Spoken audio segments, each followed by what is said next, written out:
Amados, Dios guarde, buena noche. Dios les bendiga. Hoy voy a ser casi breve, no tanto. Voy a demorarme 5 minutos menos de lo normal. No, la está así. Pastor, no se demore tanto.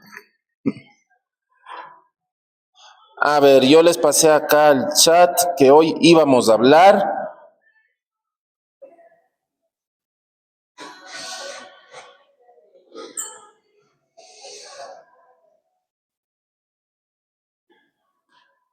de los sensibles espirituales.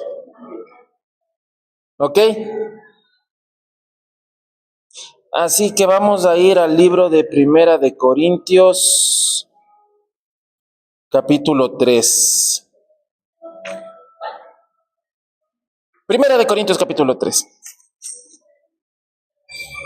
Eterno, gracias por la palabra que vamos a recibir, gracias por quien tú eres, gracias por el amor que nos tienes, soberano, gracias por este tiempo, Rey de Gloria, gracias por lo que haces. Tú eres un Dios bueno, tú eres un Dios hermoso, precioso. Exaltamos tu nombre, Padre, gracias por este tiempo que nos permites compartir contigo. Gracias, soberano Rey, gracias, Rey de Gloria, gracias. Gracias, bendito. Tú eres santo, tú eres grande. Gracias, Padre. Amados, bueno, Primera de Corintios capítulo 3, vamos a hablar sobre los sensibles espirituales. Y no me refiero a la sensibilidad que tienes en el área espiritual. Me refiero a la gente que es muy sensible y no hay cómo decirle nada. No a los que son sensibles en el espíritu, a los que son muy sensibles, a los que... Esta prédica va dirigida a toda la gente que no le gusta la corrección porque ya se ponen mal. Primera de Corintios capítulo 3. A la gente que es muy sensible, muy delicada espiritualmente, que no hay cómo pastorear, no hay cómo corregir, no hay cómo hacerles nada porque se resienten. Estamos acá. Padre, leo tu palabra en el nombre de Yeshua, el Mesías, guiado por tu Espíritu Santo. En la versión hebrea, Kadosh, dice: en cuanto a mí, hermanos, no podría hablarles como a gente con el Ruach o a gente con el Espíritu de Dios, ¿ok? Aquí habla, que dice, no puedo hablarles, amados hermanos, como a gente que tengan el Espíritu de Dios, ¿ok? Porque la gente que tiene el Espíritu de Dios se le habla de una manera, y a la gente que no, pues se le habla de otra forma, en serio.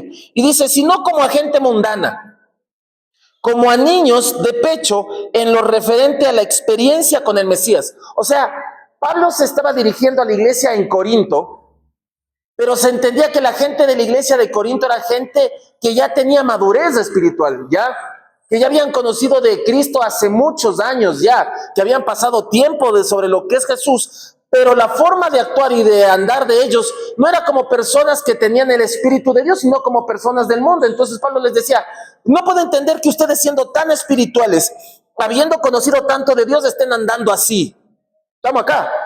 En la otra versión dice, hermanos míos, les he estado hablando como si fueran niños en la vida cristiana, como si no estuvieran siguiendo al Señor, sino sus propios deseos. No he podido hablarles como a cristianos robustos y llenos del Espíritu. Ay, ay, ay.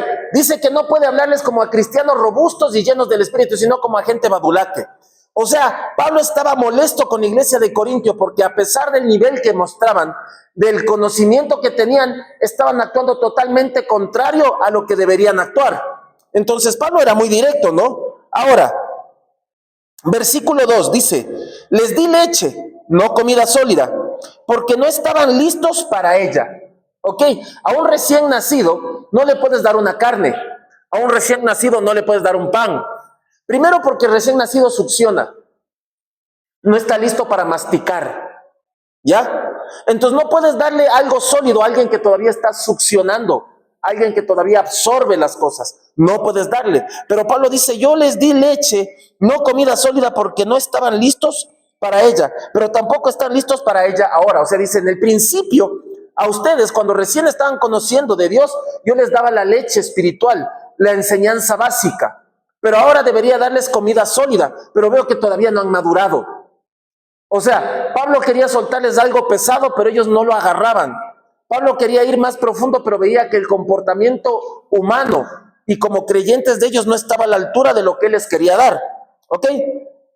Versículo 3, porque todavía son mundanos, en símbolo de admiración, dice acá. En la otra versión dice, porque son apenas niños en la fe, dominados por sus propios deseos, no por los deseos de Dios. ¿Acaso no lo demuestra el hecho de que se dejan dominar por los celos y andan siempre en contiendas y disensiones? Están actuando como los que no pertenecen al Señor, a una iglesia ya consolidada, solidificada, a una iglesia madura.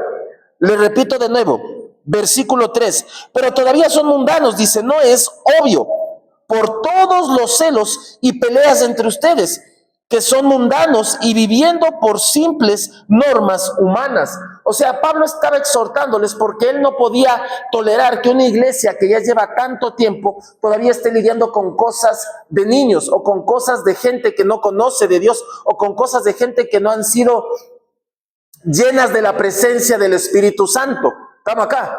Entonces, Pablo en esta situación estaba exhortando a la iglesia porque veía que el comportamiento de la iglesia no estaba a la altura de lo que debían comportarse. ¿Ya? Entonces, por decirle, no sé, Dios te llama a un servicio. Estamos acá. Te dice, tienes que ser, no sé, evangelista. Y decimos, no estoy listo, Señor, no quiero, es que no soy yo para eso, ¿no? Pero ha habido esa doctrina media rara que te dicen que cuando dices que no, que el llamado es tuyo. No hay un respaldo que yo recuerde bíblico así, ¿no? Porque hay gente que puede anhelar un ministerio porque le agrada y dice, yo quiero servir al Señor así. Pero hay gente que realmente no, porque no le gusta servir en un ministerio significa que sí esté para eso. Porque dice, no, cuando lo negaste significa que tú estás para eso listo. Esas son cosas de hombres. Estamos acá. Pero cuando tú dices, Señor, no, es que no puedo, es que, no sé, no quiero evangelizar, no quiero pues adorar, no quiero tal ministerio, pero sabes que tienes el don, el talento y el llamado. Estamos acá. Hoy estamos viviendo tiempos de gente que tiene mucho conocimiento en las cosas de Dios, pero no están actuando según la altura. ¿Ok? Hay mucho de eso ahora en el ministerio. Y no me refiero en esta casa de oración, sino a nivel mundial. ¿Ok? Miren, voy a seguir avanzando para seguir entrando en versículo 4. Cuando unos dicen yo soy de Saúl, otros dicen yo soy de Apolo, ¿no están siendo simplemente mundanos en símbolo de pregunta o en signo de pregunta? Después de todo, ¿qué es Apolos? ¿Qué es Saúl? Solo siervos que por medio de ellos llegaron a confiar. En verdad fue el Adón o el Señor quien los hizo confiar por medio de uno u otro de nosotros.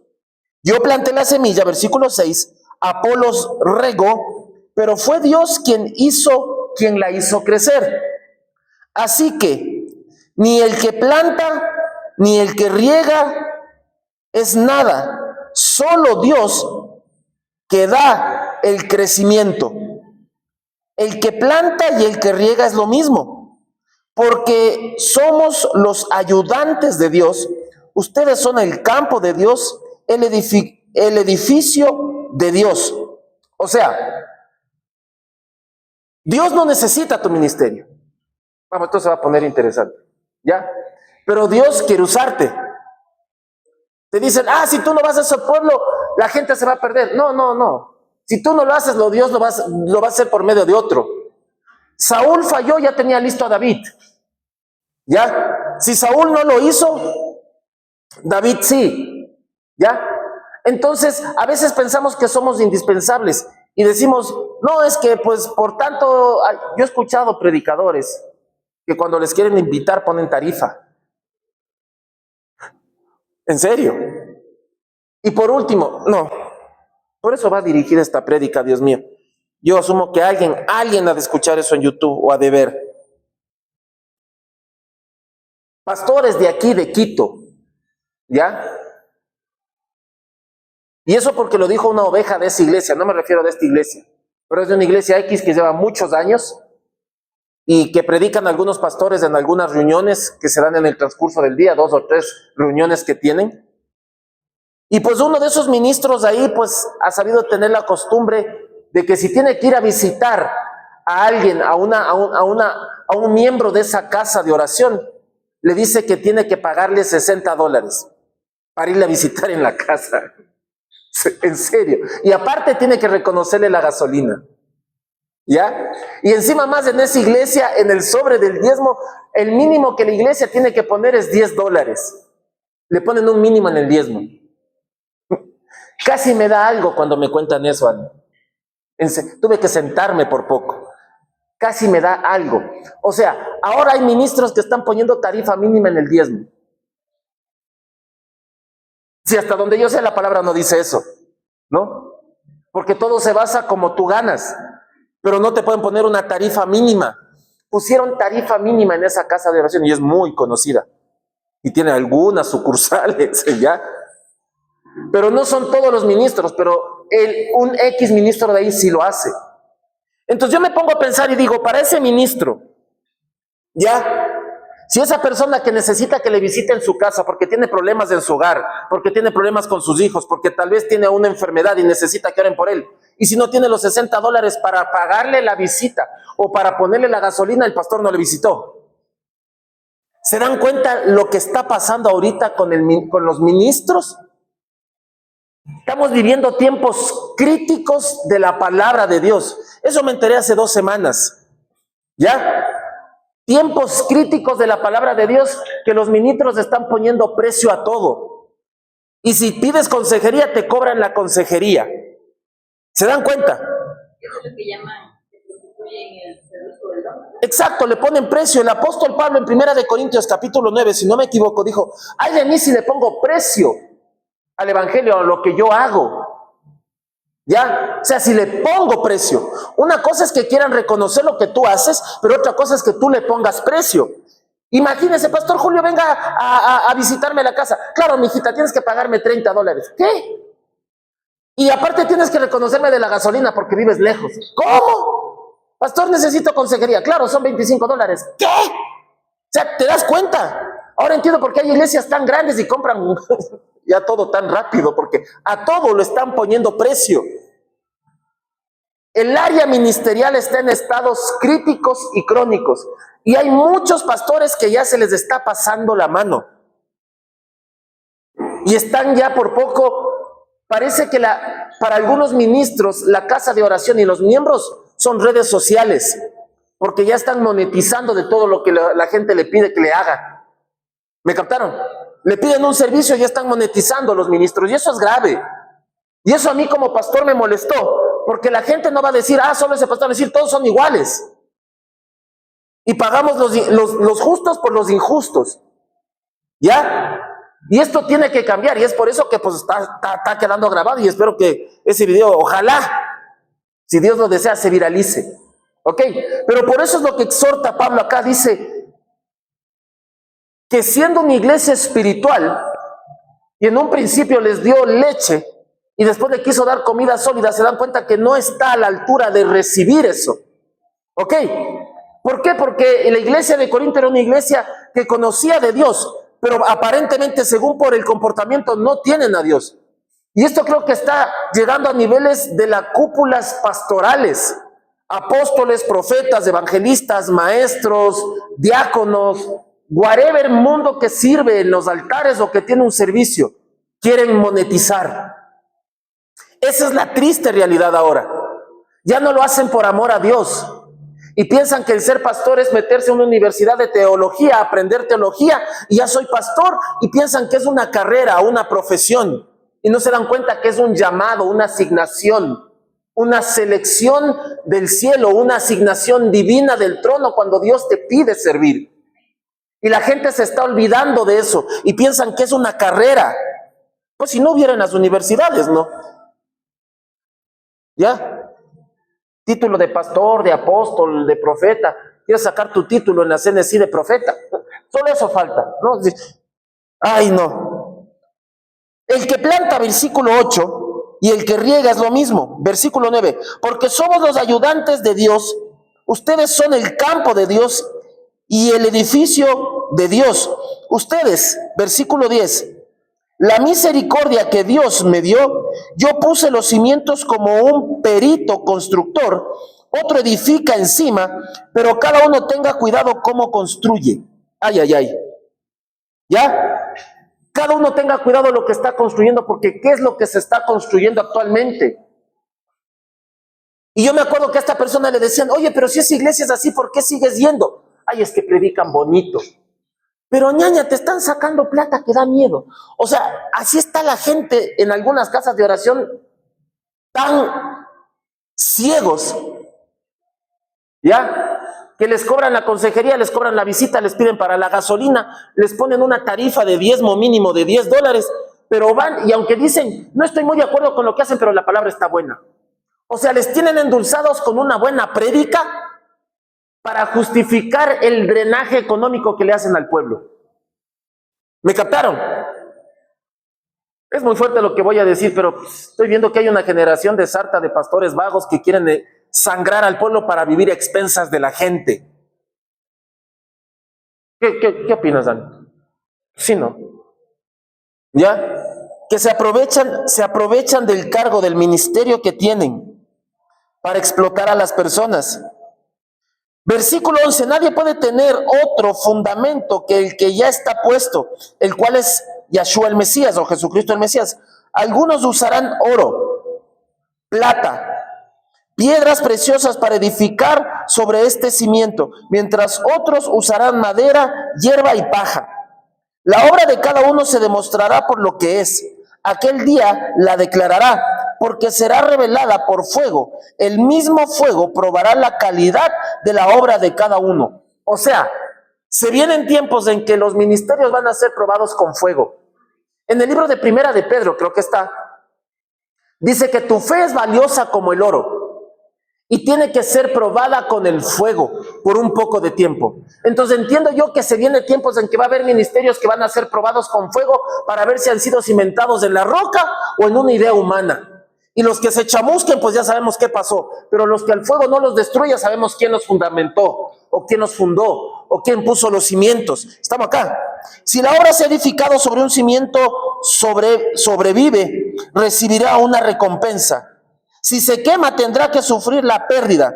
Si bien escaparás con su vida, pero será como escapar a través del fuego. ¿No saben que son templo de Dios y el Espíritu Santo vive dentro de ustedes? Pablo estaba diciendo, se olvidaron que ustedes son templo y que tienen al Espíritu de Dios adentro. Pero Pablo decía, yo no puedo seguirles dando leche si ustedes ya tienen que comer comida sólida. Y les quiero dar comida sólida, pero veo que todavía no están a la altura de recibir eso. Porque no están poniendo en práctica lo que se les ha enseñado y lo que han recibido. Pasaron muchos años la iglesia de Corinto desde su fundación y Pablo veía que no había un progreso. Que seguían en críticas, en pleitos, en chismes, en discusiones, en disensiones, y eso Pablo les aclaraba que ya es gente mundana. Yo sé que tal vez tú te puedes airar, enojar, pecar, pero andar en problemas que andaba la gente que no tiene el Espíritu de Dios, eso ya no debes hacer. Entonces Pablo hacía entender, parece que estaba hablando con gente espiritual, pero veo que no tienen al Espíritu porque siguen actuando como gente normal. Quiere decir que una persona, un hijo de Dios, no puede actuar como una persona normal porque ya no depende de eso. Tiene al Espíritu Santo. Ya no va a estar metido en pleitos, en discusiones, en peleas. Porque si está metido en eso, ¿dónde rayos está el Espíritu de Dios en esa persona? ¿O no está? ¿Me captaron? Una forma de saber si una persona está actuando mundanamente o no es cómo resuelve los conflictos. Si discute, si pelea, si tiene disensiones, si anda en chismes. ¿Ya? Quiere decir que no tiene el Espíritu de Dios adentro. ¿Por qué? Sencillo, porque el Espíritu de Dios no contiende con nadie. El Espíritu de Dios no chismosea. El Espíritu de Dios no critica, no agrede, no ofende, no insulta. ¿Ya? Entonces, como el Espíritu de Dios no hace eso, la gente que tiene el Espíritu de Dios tampoco lo hace. Porque se supone que según el libro de Romanos 8, ahí dice que si estamos en el Espíritu y si somos hijos de Dios, somos guiados por el Espíritu de Dios. Y el Espíritu de Dios nunca te va a llevar a andar metiéndote en cosas que no son de Dios, andar haciendo cosas que no son de Dios. hablando cosas que no son de Dios, pensando cosas que no son de Dios. ¿Ya? Eso es lo que decía el apóstol Pablo acá. Entonces estaba impresionado que después de haberles dado a toda esa gente de Corintio una enseñanza tan magistral durante años, vio que siguen iguales. Entonces dijo, ¿tienen el Espíritu Santo o estoy tratando con gente del mundo? ¿Ya? Ahora, por tanto, versículo 17, si alguno destruye el templo de Dios, o sea, este cuerpo, el cuerpito que tú tienes ahí, con el que te ha dado una forma física para que puedas habitar en este planeta, Dios le destruirá a él, porque el templo de Dios es santo y ustedes mismos son el templo. O sea, el cuerpo que tú tienes es santo, porque Dios vive ahí. Y si tú no cuidas de ese cuerpo Dios lo destruye. ¿Me captaron? ¿Ya? Tienes que cuidar el cuerpo donde habitas y donde habita Dios. En este cuerpo que tú tienes no solo habitas tú, habita Dios. Y si tú no cuidas del templo donde Dios habita, Dios destruye ese templo. ¿Por qué Dios hace eso? No porque sea malo, porque Dios es bueno. ¿Ya? Y Dios es amor, también es fuego consumidor. Pero ahí aplica la palabra de fuego consumidor. Porque si Él ve que el templo que Él creó a su imagen y semejanza, tú no lo cuidas, entonces le estás dando a entender a Dios que no te interesa tu cuerpo. Entonces Dios va a decir, bueno, si no le interesa, entonces destruyámoslo, ¿no? ¿Ya? Y ahí es cuando la gente se enferma muy gravemente. Por eso yo he visto ministros que están con enfermedades graves. Y digo, Señor, pero eso no debe ser así. Y es porque tal vez hay gente que no cuida el templo. Por más de que tengan un cargo, un rango, un llamado en el reino, no cuidan el templo. Y ahí es cuando te das cuenta cómo ministros que son usados en fuego por Dios están tan mal, física y espiritualmente, porque no honran o no cuidan el templo. No se engañen a sí mismos. Si alguno de ustedes se cree sabio, según la medida de este mundo, hágase ignorante para que llegue a ser realmente sabio. Si alguno se cree sabio según la medida de este mundo, o sea, según el estándar de este mundo, porque humanamente te ponen un nivel de sabiduría, la gente dice, wow, tú sí eres, y te dan cargos y te dan nombramientos por el conocimiento que tú tienes, pero la palabra dice, hágase ignorante para que llegue a ser realmente sabio. O sea, ignora o rechaza, por decirlo así, la sabiduría del mundo para que realmente llegues a ser sabio. Por eso Jesús dijo, de lo vil y despreciado para avergonzar al sabio. Estamos acá. Porque la sabiduría de este mundo es absurda desde el punto de vista de Dios. O sea, Dios ve a la sabiduría del hombre como algo absurdo. ¿Ya? Así de simple. Considerando que la palabra de Dios, o el Tanaj en versión hebrea, dice, Él atrapa a los sabios en su propia inteligencia. O sea, Dios literal le disfruta jugando con los sabios en la propia inteligencia de ellos. Porque mientras los sabios siguen buscando el eslabón perdido, hasta eso Cristo ya viene, ¿ya? Mientras los sabios siguen buscando el mono de donde descendemos, entre comillas, Cristo ya viene y les rompe todo paradigma. Y de nuevo, versículo 20, Dios sabe que los pensamientos de los sabios no valen nada. Así que nadie se jacte de los seres humanos, porque todo es de nosotros. Ya sea Pablo, ya sea Apolos, ya sea Kefa, sea el mundo, sea la vida, sea la muerte, sea el presente, sea el futuro, todo pertenece a nosotros. Y nosotros pertenecemos al Mesías, y el Mesías pertenece a Dios. Estamos acá. Todo te lleva al Padre. Entonces, ¿por qué la prédica tenía que ver con discípulos o gente o sensibles espirituales? ¿Por qué? Porque hay gente que tiene que aprender a madurar en el ministerio. Y ya pues si yo voy en una casa de oración más de 2 años, yo ya tengo que tener un nivel de madurez. Estamos acá.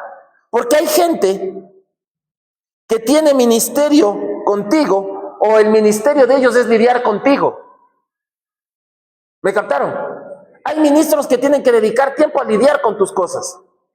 Te lo repito de nuevo, el ministerio de los demás es lidiar contigo. Eso lo pasé al chat de la iglesia. Hay gente que tiene que dedicar, poner un nuevo departamento de lidiar con otros hermanos, ¿ya? Oficina de lidiar con los demás, ¿ya? Porque hay gente que no madura. Estamos acá. Hay gente que no crece, no evoluciona en las cosas de Dios. Gente que no va más allá, ¿ya? Hay gente que ya debe darse cuenta de que tal vez una prédica en YouTube, que tal vez de alguien pesado, ya no te llena. Quiere decir que ya has llegado a un nivel. Ya, que la prédica de ese pastor o de ese profeta que veías en YouTube te impactaba tanto que tú decías, wow, qué revelación. Y dejaste de verlo por un tiempo y dices, uy, tiempos que no le veo a esta sierva o a esta sierva. Y vuelves a ver y te quedas así como que, sí, verdad es. Es como que confirmas lo que predica, pero ya no te impacta. Y no porque tú estés seco, no porque no tengas a Dios, sino que porque ya no eres un niño espiritual y maduraste. Y no es que tengas por menos a ese ministro, sino que ya llegaste a un nivel que tal vez te pusiste al mismo nivel de revelación de él. Entonces ya no te impacta, por decirlo así, pero confirmas, dices, ah, lo que dices es verdad. Yo también lo sé, Dios también me lo mostró, Dios también me lo enseñó. Ahí te diste cuenta que llegaste a un nivel de madurez. Y te toca buscar más profundo, porque ya con el conocimiento que tenías en la orilla del mar ya no te bastó y te fuiste a aguas profundas.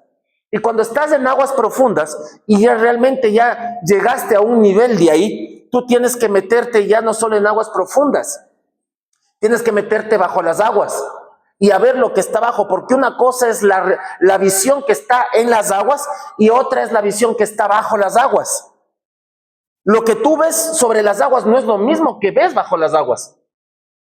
El ambiente sobre las aguas es uno y el ambiente bajo el agua es otro. Hasta el sonido y la forma en que te tienes que mover es distinto. ¿Ya? Y cuando te digo que tienes que meterte en aguas profundas, tiene que ver con un conocimiento distinto, por decirlo así. Porque vas a ver cosas que fuera del agua no lo ves. No, yo no sé si seguir acá. La gente que está bajo el agua puede ver lo que está en ese ambiente que es distinto al de arriba, pero a la misma vez puede ver el ambiente de arriba. Un pez que está bajo el agua puede ver un pájaro que está volando queriendo cazarlo. Pero si el pez se mete más profundo, el pájaro no se puede meter tan profundo, pero el pez le sigue viendo. Pero el pájaro que está arriba no tiene ni idea todo el hábitat que hay abajo, solo se enfoca en el pez. Pero el pez que está bajo el agua tiene idea del hábito que le rodea y de lo que está arriba. Exacto. Está conectada la Mariela. Sí, te das cuenta, cuidado. Apégate más a tu mami, ñaño, que se te pegue. Así rosa que así. Di pase unción, mamita. Estamos acá. Entonces, en este año la iglesia tiene que ir a un estado en que tiene que aprender a meterse bajo el agua. ¿Ya? Tiene que... Ahorita Dios, si tú buscas, Él te va a revelar conocimiento bueno. ¿Ya? Te va a revelar cosas grandes, te va a activar cosas importantes. Va a hacer que el depósito divino que Él puso dentro de ti explote, salga a flote. Pero solo va a ser con los que le buscan bien, profundo. Gente que le diga, Señor, yo ya no estoy conforme con lo que aprendí. Ya no estoy conforme con mi forma de orar. Ya no estoy conforme con la revelación que he recibido hasta el momento. Quiero más. Ya no estoy conforme con lo que me estás enseñando. Es más, ni siquiera estoy conforme con el tiempo de oración que tengo contigo, porque ya se me volvió monótono. Tienes que ser agresivo en eso. No le estás ofendiendo a Dios, no le estás diciendo a Dios que Él te está aburriendo, no. Le estás diciendo, Padre, quiero más. Porque lo que me has enseñado, ya siento que llegué al tope, dame más. Y cuando tú presionas a Dios, dice Dios, ok, vamos. ¿Ya? Porque dice la Escritura que la gente le presionaba a Jesús para que le suelte algo del reino. ¿Ya? Le presionaba, le obligaba, y Jesús lo hacía, y se paraba y predicaba. ¿Ya? Todos los que le preguntan algo a Dios, Dios te responde. Los discípulos le decían, Maestro, ¿y cómo es el reino de los cielos? ¿Y cómo será el final de los tiempos? ¿Y cuándo será? Y Jesús les enseñaba.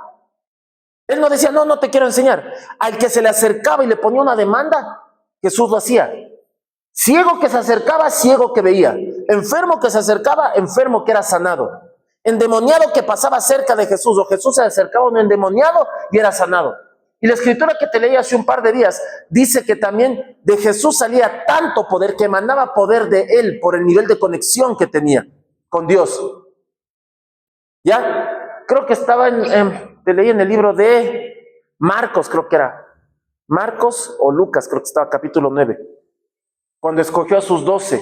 Y dice que Jesús de Él emanaba tanto poder que veían que salía el poder de Él y que la gente así Jesús no le imponía manos a ellos o no les oraba para que se sanen. Ellos se acercaban y le imponían manos a Él para ellos ser sanados y que los demonios se vayan. sea, estamos acá. Hay cosas que tienes que llegar al nivel que vas a hacer cosas que ni siquiera vas a tener que mover una mano, ni siquiera hablar. Sino la gente que se te acerque, que no esté bien, que necesite de Dios, va a ser impactada, pero tienes que buscar ese nivel de unción. Tienes que llegar a un punto en que se emane poder de ti, así tú no hagas nada. Lo puedes hacer, sí, lo que pasa es que no le metes ganas, estás muy enfocado en tus problemas, estás muy enfocado en tus conflictos, estás muy enfocado en tus necesidades. Enfócate en Dios. Ahora la mayoría de ministros te hacen que primero busques las necesidades o las añadiduras antes que el reino. Y te hablan solo de añadiduras. Tienes que fijarte, un montón de gente te está hablando de añadiduras. Congreso de la Candela de ni sé cuánto. ¿Y de qué te hablan? De que, se viene el carro nuevo, y se viene esto nuevo, y se te viene la casa, y que Dios te va a sacar de la pobreza, la riqueza, y la gente se emociona. Pero ¿y si te mantiene pobre, qué pasó? Porque Jesucristo dijo, entre ustedes siempre va a haber pobres. Yo no te estoy soltando palabra de pobreza, pero ¿y ahora? Pero si vas a esos congresos y que te dijeron, Dios te va a sacar de la pobreza, y no te sacó, ¿qué pasó? Si fuera así, chuta, yo he ido a tantos congresos, ya debería ser, pero más millonario que Elon Musk. Es que sí, he ido a tantos congresos y la mayoría es, Dios te va a sacar de la pobreza. Y todo tiene que hablar con el dinero, el dinero y el dinero y el dinero. ¿Ya? Yo te digo porque he ido un montón de congresos con mi esposa. Y todos son la bendita misma temática, de que Dios te va a enriquecer. Pero nadie se preocupó de hablar del amor de Dios, nadie se preocupó de hablar de salvación, nadie se preocupó de hablar de una genuina sanidad, nadie se preocupó de hablar de problemas, de tormentos que tiene la gente, de ansiedad, de depresión. Solo te hablaban de prosperidad, porque eso es a lo que la gente le agrada. Así de torcido está ahora el ministerio, que la mayoría de ministros solo te habla de evolución económica y de cómo salir de la pobreza. No te digo que esté mal, no, es bueno también, porque nadie quiere vivir pues con escasez siempre, ¿no? Pero no puedo creer que la Biblia solo te hable de eso. ¿Ya? Jesús, cuando estaba caminando aquí en la tierra, no habló solo de hacer millonaria a la gente. Al contrario, le decía, vende lo que tienes y entrégaselo a los pobres. ¿Ya? No le decía al millonario, eres millonario, mijo. Ok, todo lo que tienes, ponlo en mi ministerio. Porque eso es lo que hacen hoy. Hacen lo contrario de lo que Jesús hacía. Cuando viene alguien que tiene realmente plata en un ministerio, dice, chuta, hay que agarrarle de buen lado porque va a aportar bastante para el ministerio. Pero si estuviera Jesús ahí le dijera, mijo, vea lo que tiene, dele a los pobres. Porque si me sigues a mí, yo no tengo ni dónde arrimar la cabeza en la noche. Pero ahora si ven a alguien próspero en un ministerio, le dice, ñañito, verás, apóyate con esto, verás que yo no tengo, pues, hónrame, ¿no? Así salen ahora, ¿no? Hónrame, para que Dios te honre, ¿no? El evangelio está muy torcido, está muy manipulado, ¿ya? Pastores, apóstoles, evangelistas, maestros, diáconos, danzores, todos los ministerios están prostituidos, todos están poniendo precio a todo, al manto, al don, a la unción, al llamado. Ya no se predica por amor a Dios, sino se predica por amor al billete, a los dólares, a las monedas. ¿Ya? Hoy toda la gente que sirve está preocupada después de que cuánto le vas a ofrendar o cuánto le irá a dar. Pero ¿y si no?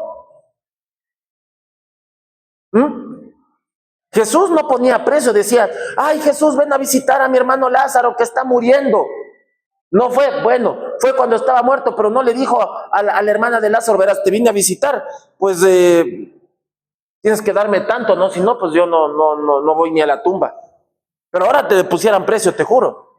Porque con lo que me iba enterando que van haciendo ciertos colegas ya es de más. ¿Ya? Están preocupados por el dinero y no están preocupados por las necesidades del pueblo. Y si se preocupan por las necesidades del pueblo, le ponen un precio a su servicio. Ya no hay pastores, hay gente ejerciendo un cargo, nada más. Ya no hay apóstoles, ya no hay maestros, ya no hay profetas, ya no hay evangelistas. Hay gente que sirve por plata, hay gente que está monetizando en los altares. Nada más, que delante de una cámara son una cosa y detrás de una cámara son otras. Y que solo y la prédica más ungida que dan es que le den clic a la campanita y pongan me gusta y compartan. ¿Para qué? Para monetizar. Y con el pretexto de que apoya este ministerio si quieres que te sigan dando mensajes. ¿Tú crees que si YouTube no ofreciera pagarles, les dijeran que compartan el mensaje? Supongamos que YouTube no paga. ¿Ya? ¿Tú crees que esa gente dijeran compartan el mensaje, pongan me gusta? No lo van a decir. ¿Por qué? Porque ¿para qué? ¿Ya? Si te dicen que lo compartas es para tener más seguidores, para que tengas más comentarios, generen movimiento y YouTube empiece a ver cómo se mueve el canal de esa persona y le empiecen a pagar 10,000 al mes. ¿Ya? Pero si YouTube no pagara, nadie dijera que compartan el video. Muy pocas personas. Yo conozco en YouTube, creo que un ministro que no monetiza. ¿Ya? Y es un viejito que les pasé la otra vez del enlace, que da estudios bíblicos, hebreos. Y él siempre te dice, sí, comparte, enseña, pero este video no monetizó. Él no aplicó para monetizar, rechazó la monetización de YouTube, no le interesa. Quiere que la gente aprenda. Es el único de cientos de predicadores que he visto en YouTube. ¿Ya? No niego que tal vez cuando moneticen inviertan en el ministerio, en la casa de oración. Perfecto, perfecto. Que también son pocos, contados con los dedos. Pero es el tiempo en que en la iglesia, la casa de oración y todas las casas de oración tienen que levantarse con una unción genuina, una unción no prostituida, una unción que no esté monetizando, una unción que no pida dinero a cambio. ¿Ya? Una unción que no te diga cuánto me vas a dar para que te visite, porque ñañito, tú sabes que el carro no se mueve solo. No, ya gente así no. ¿Me captaron? Gente que realmente dependa de Dios. ¿Ya? Gente que deje de explotar al pueblo, gente que deje de abusarse del que tiene dinero y de abusarse del que no tiene, porque no le visito porque no tiene. Porque ¿qué me va a dar? Jesús nunca fue movido por el dinero. Cuando le decían, oye, pues al César lo que es del César, a Dios lo que es de Dios, él decía, pues anda ya al pescado, ábrele la boca, saca la moneda y pague el impuesto. Ya, que no me frieguen. ¿Ya? Es tiempo de que la iglesia se levante en una unción, de que empecemos a impactar vidas sin necesidad de esperar algo a cambio. Que no estemos buscando las añadiduras. Ya no necesitas que te profeticen carro, ni casa, ni esto, ni el otro, ni por aquí, que por allá. Si viene, chévere, ya. Pero todo eso es añadiduras. Lo que tú tienes que buscar es el reino y su justicia, nada más. Casa, carro, esposa, esposo, plata, lo que sea que te tenga que venir, eso será añadido si es que a Dios le place. Si no, no. Si no, como dijo Salomón, con que tenga para vestir, para comerme, me sobra y estoy tranquilo. No pasar necesidad, con que tenga para comer, para vestirme, para pagar las cosas necesarias, y si Dios te permite ahorrar, chévere. Pero listo, y si Dios después de eso quiere darte más, bienvenido sea, pero yo no me voy a desesperar por hacerme millonario, porque ese no es el objetivo de un hombre aquí en la tierra.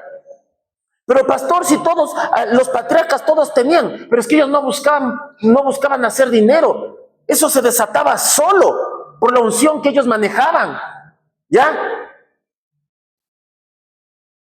Job se hizo millonario porque pues Dios le proveyó así. Igual a Abraham, igual Jacob. Jacob salió solo con la bendición de su padre. ¿Ya? Salió con la bendición de su padre y con lo que tenía puesto. Nada más. No salió con nada más. Y se acostó a dormir en el desierto apoyando su cabeza en una piedra. Ahí tuvo una visión, una revelación y le dijo, Señor, si desde hoy en adelante tú me bendices, yo te daré el 10% de todo lo que tú me des. Él solito hizo el pacto, siguió caminando después de un par de años, tenía hijos, esposa, familia, un pueblo grande, regresó, hizo un altar ahí, se levantó un templo y honró a Dios. Pero nadie le exigió, nadie le pidió dinero. ¿Ya? Dios le prosperó, él no buscó ser próspero. Él solo buscó obedecer a Dios. Él dijo, si tú me bendices, no le dijo si me das plata, porque bendecir no es solo dar plata. Hay gente que no tiene un centavo, pero está muy bendecida. Yo voy a exponer a alguien, pero no para mal, sino para bien. Los pastores de Tulcán son personas que son muy ancianas, ustedes los conocen. El pastor Adrián, pues ya no tiene pues 20 añitos ni 30 añitos. Ya, ¿qué edad tiene, hijita, el pastor Adrián? Está en la tercera edad, pero más o menos, ¿sabes cuánto? 65 años tiene el pastor Adrián. Ya está, ya es una persona que entró a la tercera edad. Ya, pero él netamente vive de la obra. Pero tú crees que el pastor Adrián le pide un centavo al pueblo? No le pide un centavo al pueblo. ¿Ya? Si el pueblo diezma y ofrenda, chévere. Él tiene su casita propia que construyó pues con el trabajo, cuando tenían su trabajo y todo. Pero el pastor Adrián y la pastora Rosita Tulcán viven netamente de la obra. Y no es que le están exigiendo al pueblo, oigan, diezmen y ofrenden porque no tengo ni para la gasolina. Más bien le sirve de chofer a toda la iglesia. Y va a recoger a los que viven en Colombia y los trae, porque como es cerca de la frontera de la iglesia, los lleva, los va a dejar y después los viene a traer. Y las que viven lejos de la iglesia y hace recorrido y no pide para que la gasolina. ¿Me captaron? Yo por eso a él lo respeto mucho y lo honro mucho por el tipo de pastor que es. Por eso lo estoy exponiendo ahorita. ¿Y sabes de qué él vive? A veces la gente se le acerca y como saben que ya son una pareja de ancianos, que les es difícil trabajar, el pueblo le da, pastor, le traje, pues, no estoy diciendo que eso hagan conmigo, por si acaso no pensarán que el pastor Julio está mandando indirectas, no, estoy poniendo de ejemplo cómo es de él con el Señor y en lo que el Señor le honra a él por cómo él es con el Señor. Entonces, a pesar de que él ya no puede trabajar, pero Dios no le deja morirse de hambre. Y les llega por ahí un pollito, les llega un costalito de papas, les llega azúcar, les llega esto, les llega lo otro, y el Señor no les deja que se mueran de hambre, porque literal, ellos ya no trabajan. Pero mira cómo es fiel Dios, pero Él nunca les ha de ver que predique un evangelio que te diga, mientras más das, más vas a recibir. No, yo vi un video, estoy viendo pastores, Dios mío, con esto ya voy a acabar, porque si no voy a crucificar a todo mundo acá. Vi un video de un pastor, ya lo voy a ver si lo paso por WhatsApp, pero creo que es un poco largo. Vi el video de un pastor que se paró y la iglesia, y yo digo, Dios mío, todavía se les llena la iglesia. Me da las 8 cuando la gente ciega. ¿Ya? La iglesia llenita, pero a más no poder poner un pie. Y yo era viendo ese video y digo, ¿con qué va a salir este man? Y sale con que dicen, el Señor me reveló anoche que a mí y a mi esposa Dios nos va a dar un iPhone 16 Pro Max. Y la gente de la iglesia era, amén, amén, pastor, qué bueno. O sea, se emocionan con esas, ¿ya? La gente glorificaba a Dios por eso. Pero lo que más me viró el páncreas de aquí al coxis, se me fue y regresó, fue que dijo, pero para comprar eso Dios me reveló que tiene que salir del bolsillo de ustedes. No puede ser. Ay, ahí sí creo que me dio algo, me desmayé. Yo ese rato dije entre mí, Señor, perdón por tocar ese manto, pero vago desgenerado ese, vaya y trabaje y cómprese usted el iPhone 16 Pro Max. Tuvo la caretuquería de decir al pueblo, del bolsillo de ustedes Dios me reveló que tiene que salir el iPhone 16 para mi esposa y para mí. Y la gente, ¿saben qué hizo? Amén, aleluya. Yo era así, no puede ser, qué brutos. O sea, ¿se dan cuenta hasta qué punto hemos llegado? Jesús hasta la burra que usó, o el burro que usó, pidió prestado. No dijo, apóstoles, discípulos, vayan a pedir ofrenda ahí en el pueblo para que me compren una burra, porque como soy el hijo de Dios no puedo andar a pata. No. O sea, ¿se dan cuenta qué pervertido que está el evangelio ahorita? Que un pastor use un púlpito para sacar 2 celulares que cuestan casi $3,000 cada uno. O sea, la congregación tenía que sacar $6,000 en ese día para el capricho de la supuesta revelación. O sea, ¿tú te imaginas que Dios se le está metiendo a una persona en la cabeza y decirle, pídele a la iglesia para que te dé tu iPhone de casi de $3,000 a ti y a tu esposa? Iba a decir, yo tengo una palabra profética para ti, ñaño, deja de ser caretuco y deja de ser puntos suspensivos y Andy Camella para eso. Así está el evangelio hoy de torcido. Por eso es necesario de que estemos pilas y despiertos. Y si ves gente que está en esa iglesia, ni siquiera te voy a decir jálala para acá, porque la palabra de Dios es clara y dice, es el Espíritu de Dios quien va trayendo a las iglesias a los que han de ser salvos. Aquí nadie llegó porque el pastor Julio le predicó. La mayoría llegaron porque dijeron, escuché la alabanza y el Espíritu me jaló para acá. Así es el testimonio de la mayoría de los que han venido acá. ¿Ya? Porque yo y mi esposa hemos orado, Señor, tráenos que deben ser salvos y que debemos pastorear acá. Punto. Y la gente llegaba solita. ¿Ya? Solita.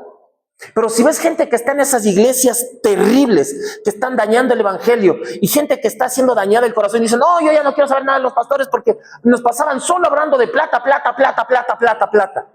Así no los invites para acá, pero háblales de la verdad, porque la verdad te hace libre. Tenemos que levantarnos en un nivel de unción y de gloria para exponer las cosas que no están bien, la falsa doctrina, la manipulación, la estafa, porque ahora hay altares llenos de estafadores y de manipuladores que se abusan de un título, de un carnet, de un manto, de un don, de una unción, de un talento para abusar del pueblo. Este es el año de que la gente verdadera, la gente con verdadera unción, con verdadero llamado, con un manto legítimo, no un manto robado, hable la verdad al pueblo. Estamos, iglesia. Ustedes tienen que levantarse con autoridad y si ven cosas que no cuadran, denunciarlas, demandarlas, señalarlas, sin tener un solo ápice de vergüenza, porque saben que están defendiendo la verdad y eso le gusta a Dios. Vamos acá, pongámonos de pie. Buena hora.